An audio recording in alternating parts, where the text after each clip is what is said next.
എൻ്റെ പേര് റോസന്ന. ഞാൻ എറണാകുളം ജില്ലയിൽ വരാപ്പുഴ എന്ന് പറയുന്ന സ്ഥലത്താണ് വരുന്നത്.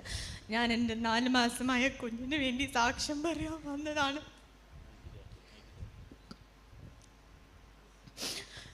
എൻ്റെ 7th month പ്രഗ്നൻസിയിൽ സ്കാൻ ചെയ്തപ്പോൾ കണ്ടുപിടിച്ചു കുഞ്ഞിൻ്റെ ലെഫ്റ്റ് കിഡ്നി ഭയങ്കരമായിട്ട് വീർത്തിരിക്കുന്നു എന്ന്. സാധാരണ ഒരു 5-7 മില്ലിമീറ്റർ ഉണ്ടാവുന്ന സ്ഥലത്ത് എൻ്റെ കുഞ്ഞിൻ്റെ ഇടതേ കിഡ്നി 28 mm ആയിരുന്നു. അപ്പോൾ ഡോക്ടർ പറഞ്ഞു ഇതിന്. അപ്പോഴത്തന്നെ ആസ്റ്റർ മെഡിസിറ്റിയിലായിരുന്നു. അപ്പോൾ സർജനെ കാണാൻ പറഞ്ഞു. അവൻ ജനിക്കുന്നതിന് മുമ്പ് തന്നെ അവൻ്റെ സർജറി ചെയ്യണമെന്ന് വിധിക്കപ്പെട്ടായിരുന്നു. അപ്പോൾ ഒരു കുഞ്ഞ് ജനിക്കുന്ന സന്തോഷത്തേക്കാൾ അവൻ ജനിച്ച് കഴിയുമ്പോൾ അവൻ്റെ ഭാവിയിലുള്ള ജീവിതം എങ്ങനെയായിരിക്കും എന്നതിനെക്കുറിച്ചായിരുന്നു ഞങ്ങളുടെ ആദ്യം. ജൂലൈ ആണ് അവൻ ജനിച്ചത്. അപ്പോൾ എൻ്റെ അപ്പയും അമ്മയും നേരത്തെ ഇവിടെ കൃപാസനത്ത് വന്ന് പ്രാർത്ഥിച്ച് ഇവിടെ നിന്നൊരു ന്യൂസ് പത്രിക കിട്ടിയായിരുന്നു. പിന്നെ ഓഗസ്റ്റ് ആയപ്പോൾ പ്രളയം വന്നു. ഞങ്ങൾ വീട് വിട്ട് ഇറങ്ങേണ്ടി വന്നു. അപ്പോൾ ന്യൂസ് ലെറ്റർ എടുക്കാൻ പറ്റിയില്ല. പിന്നെ 3 മാസം കഴിഞ്ഞ് സ്കാൻ ചെയ്യാൻ കുഞ്ഞിന് 3 മാസം ആവട്ടെ, അത് കഴിഞ്ഞിട്ട് നമുക്ക് സർജറി ചെയ്യാം, അവൻ കുറച്ചും കൂടി വലുതാവട്ടെ എന്ന് പറഞ്ഞു.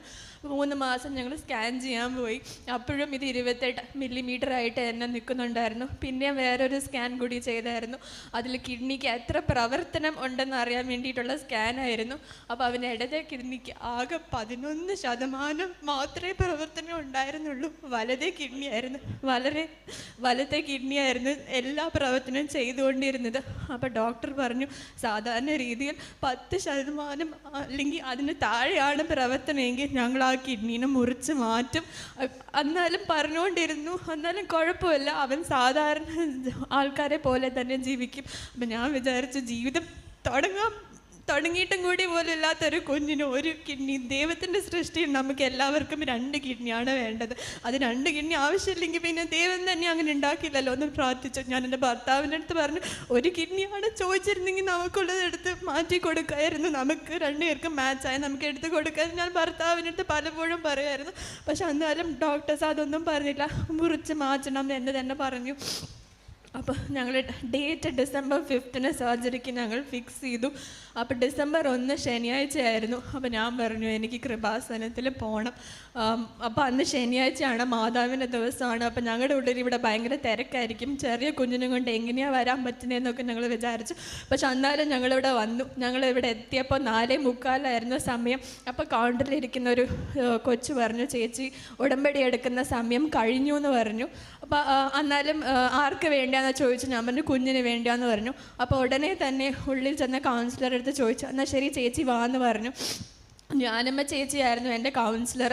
ഞങ്ങൾ അന്ന് വൈകുന്നേരം ആകെ 7 പേര് മാത്രമേ ഉണ്ടായിരുന്നുള്ളൂ ഉടമ്പടി എടുക്കാൻ. അപ്പോൾ അതുകൊണ്ട് നല്ലൊരു കൗൺസിലിങ്ങും നന്നായി ഉടമ്പടി എടുക്കാൻ പറ്റി. December 1 ശനിയാഴ്ച ഞങ്ങളിവിടെ വന്നു. അതായത് കഴിഞ്ഞ ആഴ്ച December 4 ഞങ്ങൾ ആശുപത്രിയിൽ അഡ്മിറ്റ് ആവാൻ ഞങ്ങൾ ചെന്നു. അപ്പം അതിന് മുമ്പ് ഒരാഴ്ച ഞാൻ പറഞ്ഞിരുന്നു ഡോക്ടർ ഒരു പ്രാവശ്യം കൂടി ഒന്ന് സ്കാൻ ചെയ്തിട്ട് പിന്നെ അവന് സർജറി ചെയ്താൽ മതി, ലാപ്രോസ്കോപ്പി എല്ലാം തുറന്ന് തന്നെ ചെയ്യണം എന്ന് പറഞ്ഞു. അപ്പോൾ ഡോക്ടർ പറഞ്ഞു, നല്ല ഡോക്ടറായിരുന്നു. ഡോക്ടർ പറഞ്ഞു സാരമില്ല, അവസാനം ആകുമ്പോഴത്തേക്ക് എല്ലാവരും ചോദിക്കുന്നതാണ് ഒന്നും കൂടി സ്കാൻ ചെയ്തെന്ന്. പക്ഷെ ഞാൻ ഒരു കാര്യം മാത്രമേ പറഞ്ഞുള്ളൂ, കുറേ പേര് പ്രാർത്ഥിക്കുന്നുണ്ടെന്ന്. അപ്പോൾ അന്ന് ഞങ്ങൾ അൾട്രാസൗണ്ട് ചെയ്യാൻ വേണ്ടി ആ മുറി December 1 ശനിയാഴ്ച ഞങ്ങളിവിടെ വന്നു. അപ്പം ഉടമ്പടി തൈലവും അവൻ്റെ മേൽ പുരട്ടി പ്രാർത്ഥിച്ചു. ഫേസ്ബുക്കിലൂടെ എല്ലാ സാക്ഷ്യങ്ങളും കാണുന്നതും അവൻ്റെ അടുത്തിരുത്ത് ഞാൻ കണ്ടു. പിന്നെ ഞങ്ങൾ പിന്നെയും പത്രിക ഞങ്ങൾ കിട്ടി. അവന് ഓരോ സാക്ഷ്യം, ആ പത്രികയിലുള്ള ഓരോ സാക്ഷ്യം അവന് കഥ പറയുന്ന പോലെ ഞങ്ങൾ പറഞ്ഞു കൊടുത്തു. അപ്പം ഞാൻ ഉടമ്പടി അനുഗ്രഹിച്ചു, ഇപ്പം ഞാൻ കഴിച്ചു.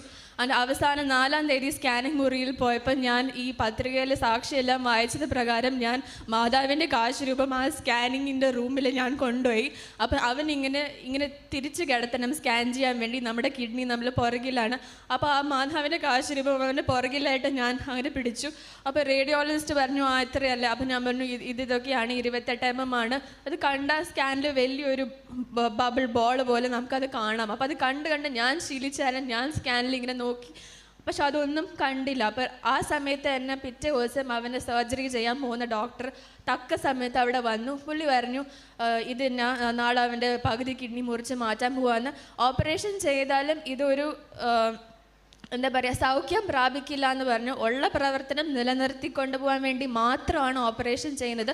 ഇതുകൊണ്ട് ഒരു 5% മാത്രമേ മെച്ചമുണ്ടെങ്കിൽ മെച്ചമുണ്ടാകാം എന്ന് ഡോക്ടർ പറഞ്ഞു. അപ്പോൾ അപ്പോൾ പുള്ളി പറഞ്ഞു, പക്ഷേ ഈ കൊച്ചിൻ്റെ അമ്മയ്ക്ക് ഭയങ്കര നിർബന്ധമായിരുന്നു ഒരു ലാസ്റ്റ് സ്കാനും കൂടി ചെയ്യണമെന്ന്. അത് കാരണമാണ് ഞങ്ങളിപ്പോൾ സ്കാൻ ചെയ്യണമെന്ന് ഡോക്ടർ പറഞ്ഞു. അപ്പോൾ റേഡിയോളജിസ്റ്റ് പറഞ്ഞു, പക്ഷേ സാർ ഒന്നുമില്ല ഈ സ്കാനിലെന്ന് പറഞ്ഞു. അന്ന്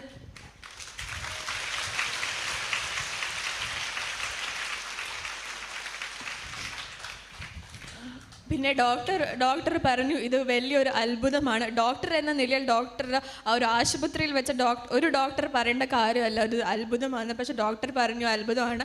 പിന്നെ ഞങ്ങൾ ചെന്ന് പുള്ളീനെ ക്യാബിനിൽ കണ്ടപ്പോൾ ഡോക്ടർ പറഞ്ഞു, എനിക്കിപ്പോൾ പൂർണ്ണ വിശ്വാസമായി നമുക്ക് വേണ്ടി മുകളിൽ ഒരാൾ നമുക്ക് വേണ്ടി വളരെ കഷ്ടപ്പെട്ട് പ്രാർത്ഥിക്കുന്നു.